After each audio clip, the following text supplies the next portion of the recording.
วาจาพระเจ้าซึ่งพวกเราได้ฟังวันนี้แม่นอยู่ในวันที่ต้นของบุญปังบ่มีเสื้ออันแม่นบุญปัสกาของพวกยิวนั่นเองนับแต่เวลานี้เป็นต้นไปพระเยซูเจ้ากำลังจะฉลองบุญปัสกาของพระองค์เองอันแม่นการข้ามผ่านจากความตาย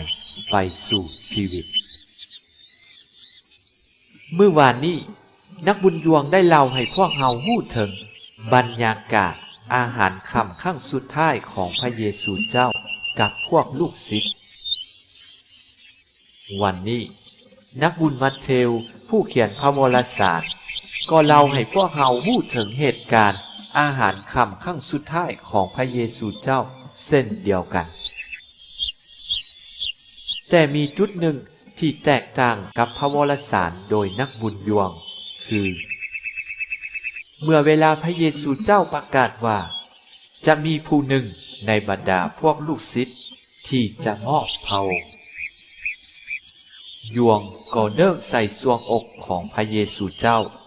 และถามพระองค์ว่าแม่นผู้ใดข้าน้อยส่วนในพระวรสารโดยนักบุญมัทธิว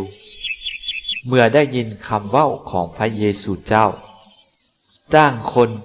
ก็ต่างถามพระองค์ว่าพระอาจารย์แม่นข้าน้อยบ่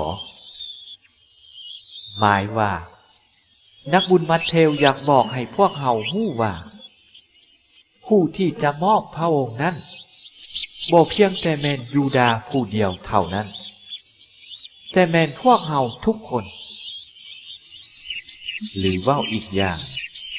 สิ่งที่ทำให้พระเยซูเจ้าต้องถูกทรมานและตายนั้นบ่แม่นย้อนการทรยศของยูดาห์ผู้เดียวเท่านั้นแต่แม่นย้อนบาปของพวกเราทุกคนนั่นแหละ